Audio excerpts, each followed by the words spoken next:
오늘 이 본문을 가지고 기쁨으로 하나님을 섬기라 라는 제목으로 함께 은혜를 나누고자 합니다. 여러분은 하나님을 섬기시는 것이 기쁘십니까? 아멘. 처음 예수 믿고 교회에 다닐 때처럼 지금도 설레고 기쁘십니까? 예배를 드릴 때마다 감격이 넘치고 은혜가 되십니까? 아멘. 여전히 하나님의 말씀이 꿀송이처럼 달게 느껴지시나요? 생명의 말씀인 복음에 감격하고 계신가요? 아멘. 감사합니다. 당연히 그래야 되는데 하나님을 섬기는 것이 너무너무 기쁘고 예수를 생각만 해도 감사의 눈물이 흐르고 하나님의 말씀을 들을 때마다 감격해서 아멘이 나오고 생명의 말씀인 복음 안에서 마음껏 자유를 누려야 하는데 그래서 기쁨이 점점 더 커져야 하는데 반대로 신앙생활이 오래될수록 기쁨이 사라질 수 있습니다. 신앙생활을 오래 하다 보면 기쁨과 설렘보다는 책임과 의무감이 앞설 때도 있습니다. 관성과 타성에 젖어서 신앙생활이 아닌 종교생활을 할 수 있습니다. 예배는 빠지지 않지만 은혜가 없고 봉사는 계속하지만 즐겁지가 않고 신앙은 습관이 되었지만 감사는 줄어들고 원망과 불평이 늘어나기도 합니다. 그래서 기쁨이 없고 감사가 줄어들게 됩니다. 살아가지 못하고 미워하게 됩니다. 서로를 돌아보지 않게 됩니다. 그러면 내 눈에 있는 들보는 보지 않고 남의 눈에 있는 작은 티를 빼려고 합니다. 너무나 쉽게 남을 판단하고 정죄하고 잘못됐다고 지적하게 됩니다. 그것이 마치 하나님께서 주신 사명인 것 같이 열심히 하게 됩니다. 그러므로 기쁨이 없는데 남을 지적할 때 남을 가리키는 손가락은 하나이지만 나머지 네 손가락은 나를 향하고 있는데 그 사람의 티를 보지 말고 나의 들보를 보라는 것입니다. 다른 사람의 잘못을 지적하기 전에 나는 흠이 없는가 살펴보라는 것입니다. 남을 비난하고 험담하기 전에 나는 허물이 없는가 자신을 돌아보라는 것입니다. 사람들은 자기가 하는 일이 다 옳고 합리적이라고 생각할 수 있지만 내가 무심코 하는 말 한마디, 행동 하나에 크게 상처받는 사람이 있을 수 있습니다. 우리나라 속담에 무심코 던진 돌에 개구리가 맞아 죽는다는 말이 있듯이 아무 생각 없이 던진 말이나 행동이 상대방에게 큰 피해나 상처, 심지어는 치명적인 결과를 가져올 수 있음을 명심하고 조심해야 된다는 것입니다. 그래서 예수님은 마태복음 7장 1절로 2절에서 비판을 받지 아니하라거든 비판하지 말라. 너희가 비판하는 그 비판으로 너희가 비판을 받을 것이요 너희가 헤아리는 그 헤아림으로 너희가 헤아림을 받을 것이니라 이렇게 말씀하셨습니다.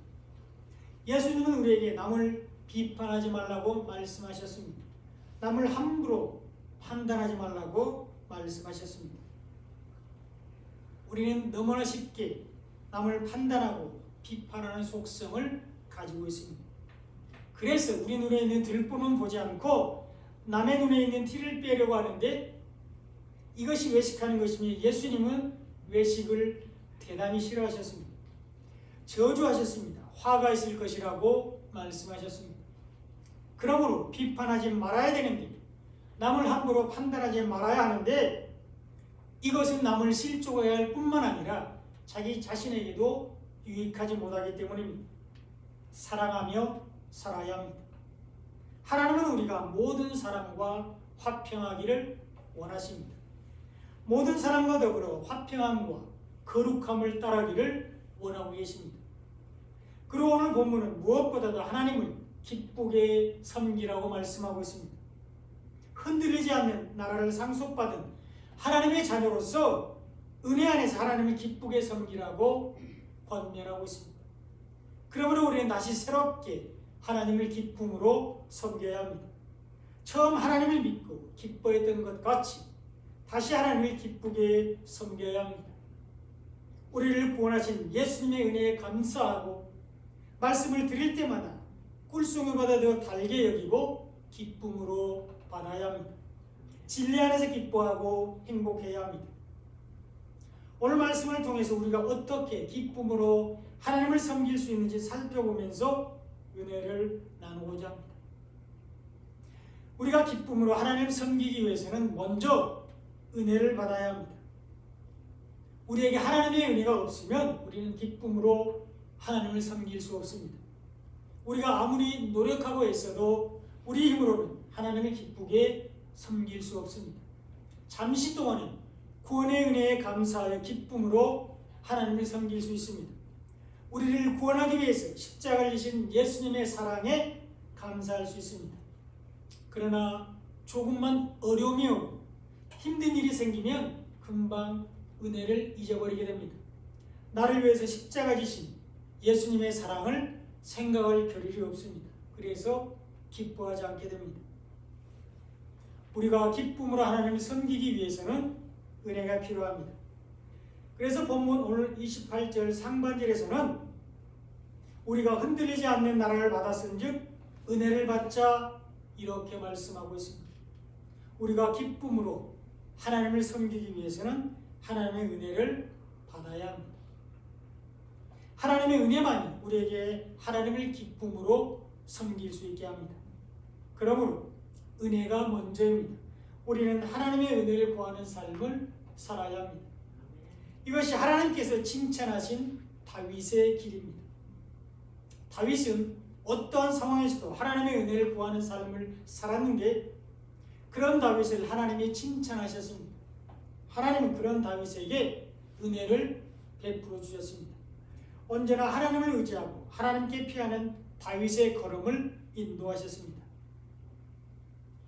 사무엘하 15장에 보면 다윗이 자기 아들 압살롬의 반역을 피해서 도망가는 장면이 나옵니다.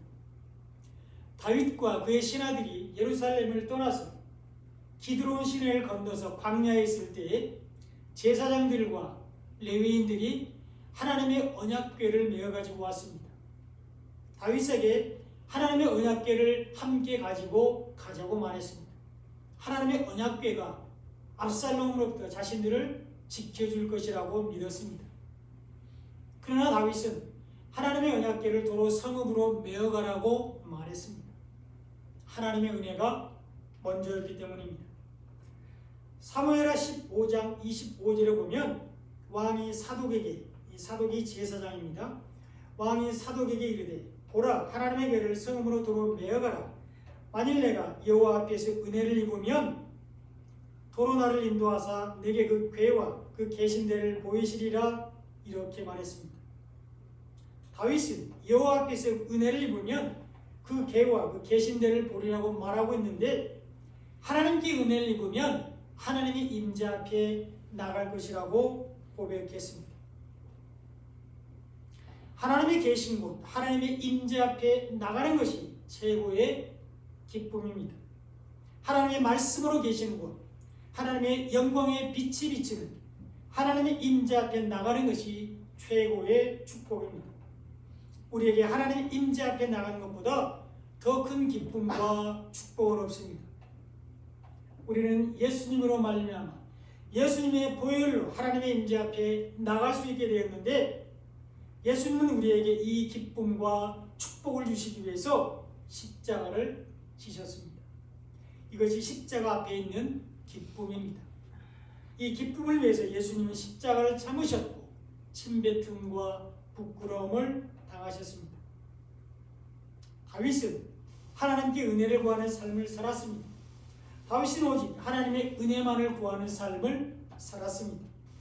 그래서 하나님의 마음에 합한 자가 되었는데 하나님은 그런 다윗에게 은혜를 베푸셔서 압살롬의 반역을 진압하고 평안히 예루살렘으로 돌아오게 하셨습니다.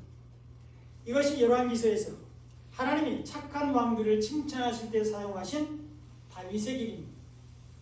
다윗은 하나님께 은혜를 구하는 삶을 살았습니다. 그래서 다윗이 기록한 시편을 보면 한결같이 여호와께 피한동을 노래하였습니다. 하나님만을 의지한다고 고백하고 있습니다. 자기를 인도해 달라고 기도하고 있습니다.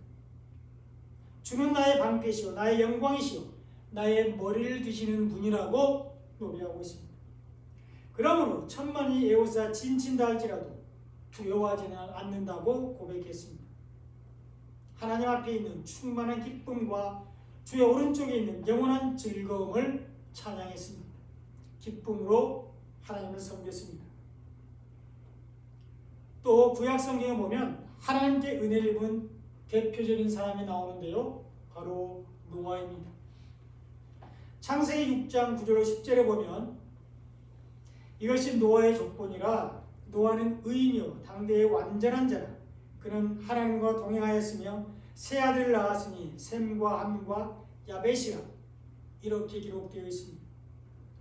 노아를 의인이라고 말하고 있습니다. 당대의 완전한 자라고 기록하고 있습니다. 하나님과 동행했다고 말씀하고 있습니다. 땅에서 모든 혈육 있는 자의 행위가 부패할 때에 노아는 의인으로서 완전한 삶을 살았는데 하나님이 은혜를 베푸셨기 때문입니다. 그것이 창세기 6장 8절에 잘 나와 있습니다. 그러나 노아는 여호와께 은혜를 입었더라 이렇게 기록되어 있습니다. 하나님께서 땅 위에 사람 지으셨음을 한탄하시고 마음에 근심하실 정도로 사람의 죄악이 세상에 가득하고 사람들의 생각이 오직 악할 때에도 노아는 의인이요 당대의 완전한 자로 살았는데 하나님께 은혜를 입었기 때문입니다. 하나님께서 은혜를 베푸셨기 때문입니다. 사람들이 장가가고 시집가고 쾌락에 빠져 있을 때 노아는 하나님과 동행하는 삶을 살았는데 하나님께서 은혜를 베푸셨기 때문입니다. 우리가 기쁨으로 하나님을 섬기기 위해서는 은혜를 받아야 합니다. 신약 성경에도 보면 예수님께 은혜를 입은 많은 사람들의 이야기가 나옵니다. 죄사함과 용서의 은혜를 받았고 많은 사람들이 병고침의 은혜를 받았고 구원과 변화의 은혜를 받았고 이방인들에게 복음의 은혜가 임했습니다. 예수님의 제자들에게도 은혜가 임했는데 의심 많은 도마에게 못 박힌 손과 창에 찔린 옆구리를 보여주시면서 믿게 하셨습니다. 그리고 3번씩이나 예수님을 부인했던 베드로에게 3번씩이나 내가 나를 사랑하느냐 이렇게 물어보시면서 믿음을 회복시키시고 하나님의 양들을 치게 하셨습니다. 우리도 하나님의 은혜를 구하는 삶을 살아야 합니다. 하나님의 은혜를 받은 사람들만이 믿음으로 구원을 받을 수 있기 때문입니다. 기쁨으로 하나님을 섬길 수 있기 때문입니다. 이런 사람들은 나를 자랑하지 않고 하나님을 높이는 삶을 살게 됩니다. 이것이 에베소서 2장 8절로 9절에 잘 나와 있습니다. 함께 한번 읽어보겠습니다. 시작. 너희는 그 은혜에 의하여 믿음으로 말미암아 구원을 받았으니 이것은 너희에게서 난 것이 아니요 하나님의 선물이라. 행위에서 난 것이 아니니 누구든지 자랑하지 못하게 함이라. 아멘. 우리는 은혜에 의하여 믿음으로 말미암아 구원을 받았습니다. 하나님께 은혜를 받은 사람들이 믿음으로 구원을 받을 수 있는데 하나님께 은혜를 받은 사람들이 예수님을 구주로 메시아로 믿게 됩니다. 하나님께서 귀를 만지시고 마음을 만져주는 사람이 마음을 열고 그 말씀을 마음에 새기고 믿음이 생기게 됩니다. 믿음은 들음에서 납니다. 들음은 그리스도의 말씀으로 말미암는다고 로마서 10장 17절에서 말씀하고 있습니다. 그러므로 우리가 애쓰고 힘써 말씀을 들어야 믿음이 생기는데 일주일에 한 번 30분 설교를 통해서는 부족합니다. 그것만으로는 믿음이 그리스도의 장성한 분량까지 자라지 못하는데 복음을 온전히 깨닫지 못하게 됩니다.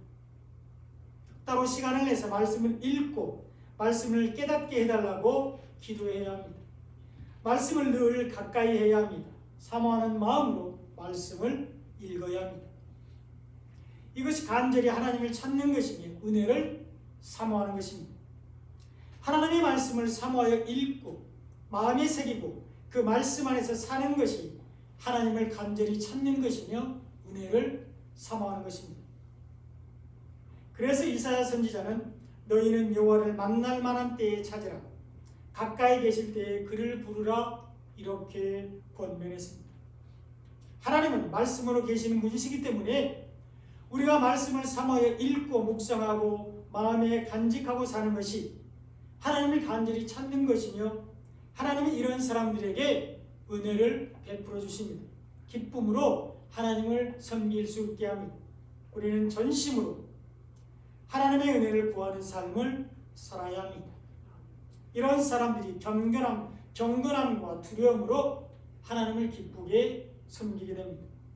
하나님께 은혜를 받은 사람들이 경건함과 두려움으로 하나님을 기쁘게 섬기게 되는데, 오늘 본문 28절 하반절에 보면 이로 말미암아 경건함과 두려움으로 하나님을 기쁘게 섬길지니 이렇게 기록되어 있습니다. 은혜를 받은 사람들이 경건함과 두려움으로 하나님을 기쁘게 섬기게 됩니다. 하나님께 은혜를 받은 사람들이 경건하게 되고 거룩하게 됩니다. 하나님은 레위기서를 통해서 하나님의 백성들에게 거룩하라고 3번씩이나 말씀하셨습니다. 내가 거룩하니 너희도 거룩할지어다, 이렇게 말씀하셨습니다. 하나님이 우리를 부르신 것은 부정하게 하려는 것이 아니라 우리를 거룩하게 하기 위해서입니다. 그래서 바울은 고린도후서 7장 1절에서 그런즉 사랑하는 자들아, 이 약속을 가진 우리는 하나님을 두려워하는 가운데서 거룩함을 온전히 이루어 육과 영의 온갖 더러운 것에 자신을 깨끗하게 하자, 이렇게 권면했습니다. 거룩함을 온전히 이루라고 권면했습니다. 베드로 사도도 베드로전서 1장 15절에서 16절에서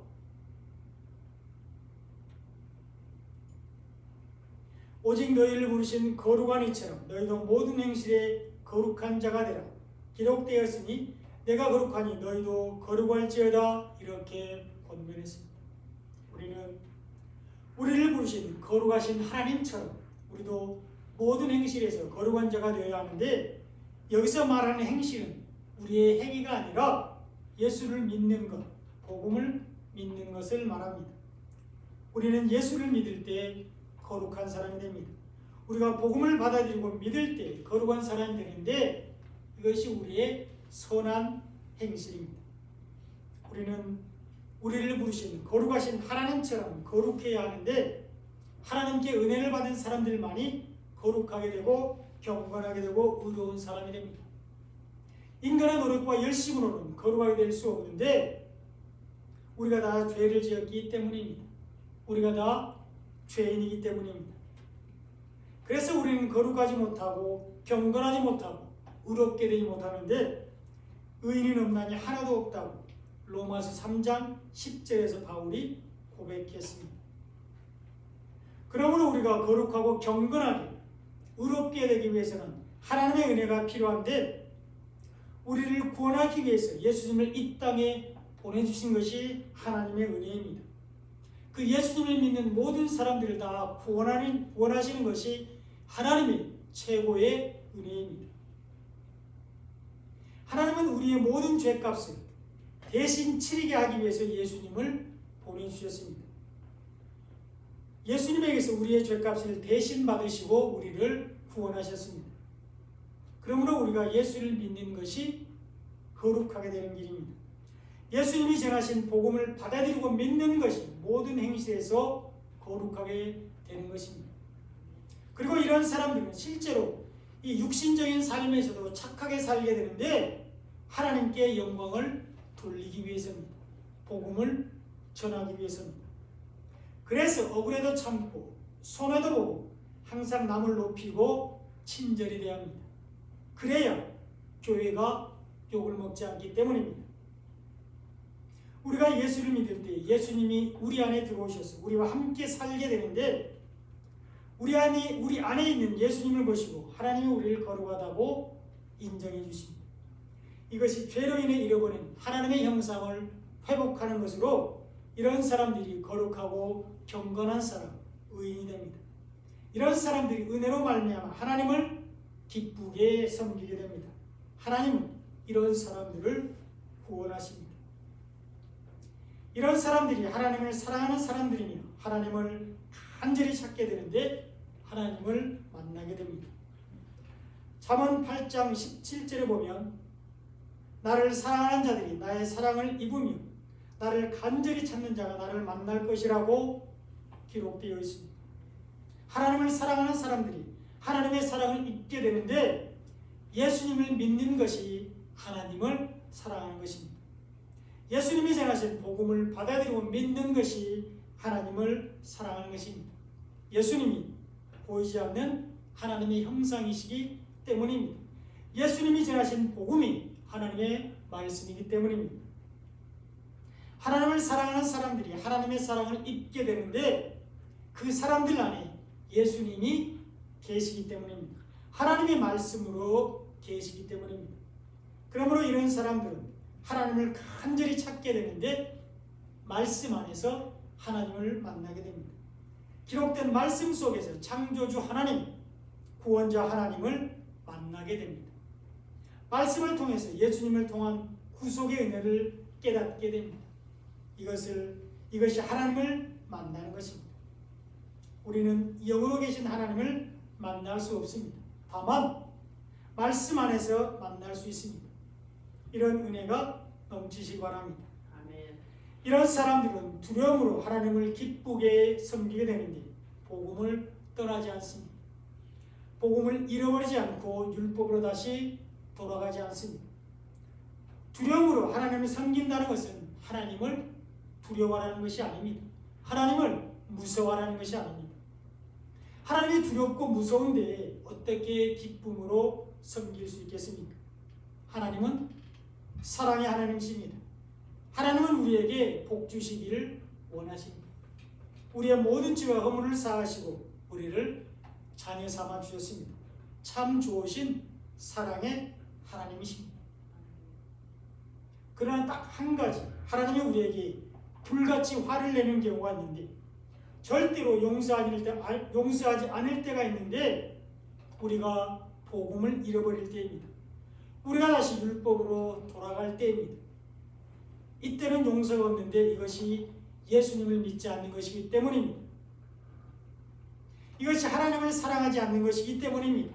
이것이 절대로 용서를 받지 못하는 성령 회방죄입니다. 우리가 지난 시간에 이미 살펴봤는데요. 히브리서 6장 4절을 6절에 보면 한 번 빚을 받고 하늘의 은사를 맛보고 성령에 참여한 바 되고 하나님의 선한 말씀과 내세의 능력을 맛보고도 타락한 자들은 다시 새롭게 하여 회개하게 할 수 없나니 이는 그들이 하나님의 아들을 다시 십자가에 못 박아 드러내고 욕되게 함이라 이렇게 기록되어 있습니다. 한 번 빚을 받고 하늘의 은사를 맛보고 성령에 참여했다가 타락한 사람들은 다시 새롭게 할 수 없습니다. 그리스도 안에서 새로운 피조물이 될 수 없습니다. 여전히 죄인으로 남아있게 됩니다. 하나님의 선한 말씀과 내세의 능력을 맛보고도 타락한 사람들은 회개할 수 없습니다. 그래서 여전히 죄 가운데 있게 됩니다. 이런 사람들은 거룩하게 될 수 없습니다. 하나님의 진노를 받고 구원을 받지 못하게 됩니다. 여기서 말하는 빛은 생명의 빛으로 오신 예수님을 말씀합니다. 그리고 하늘의 은사는 우리를 구원하기 위해서 예수님을 보내신 하나님의 은혜입니다. 성령은 예수를 믿는 사람들 안에 말씀으로 계시는 하나님이십니다. 하나님의 선한 말씀은 예수님이 대신 전하신 하나님의 말씀, 복음을 말합니다. 그리고 내세의 능력은 우리 안에 이미 임한 천국의 기쁨, 부활의 능력을 말합니다. 그런데 이런 하나님의 사랑과 은혜와 능력을 맛보고도 타락한 사람들, 복음으로 왔다가 다시 율법으로 돌아간 사람들은 다시 새롭게 할 수 없고 회개할 수 없는데 예수님의 단번석죄를 부인하고 예수를 다시 십자가에 못 박기 때문입니다. 예수님이 십자가에서 흘리신 보혈의 능력을 무시한 것이기 때문입니다. 모든 믿는 자에게 구원의 능력이 되시는 십자가 복음을 믿지 않고 자기의 행위로 율법을 지켜서 구원을 받고자 하기 때문입니다. 이것이 예수님을 욕되게 하는 것으로 구원을 받을 수 없습니다. 그러므로 우리는 두려움으로 하나님을 기쁘게 섬겨야 하는데, 하나님을 두려워하는 것이 아니라 다시 율법으로 돌아가는 것을 두려워해야 합니다. 생명의 말씀인 복음을 잃어버리는 것을 두려워해야 합니다. 게으르고 나태해서 말씀을 사모하지 않는 것을 두려워해야 한다는 것입니다. 그래서 믿음이 약해져서 신앙생활에 기쁨이 없고 예배의 감격을 맛보지 못하고 말씀을 들어도 은혜가 되지 않는 것을 두려워해야 합니다. 말세가 되면 재림의 때가 가까워지면 이런 사람들이 많습니다. 우리의 마음은 악하고 간사해서 항상 말씀으로 다스리지 않으면 금방 타락하게 됩니다. 금방 은혜를 잊어버리고 감사하지 않게 됩니다. 기쁨으로 하나님을 섬기지 않게 됩니다. 그러므로 늘 말씀을 가까이 하고 복음을 잃어버리지 말고 믿음으로 하나님께 영광 돌리는 삶을 살아야 합니다. 이것이 기쁨으로 하나님을 섬기는 것입니다. 우리는 흔들리지 않는 나라, 하나님의 나라를 상속받은 구원받은 하나님의 자녀입니다. 그 은혜에 감사하면서 기쁨으로 하나님을 섬기시는 삶을 사시기를 예수님의 이름으로 축원드립니다. 아멘. 기도하겠습니다.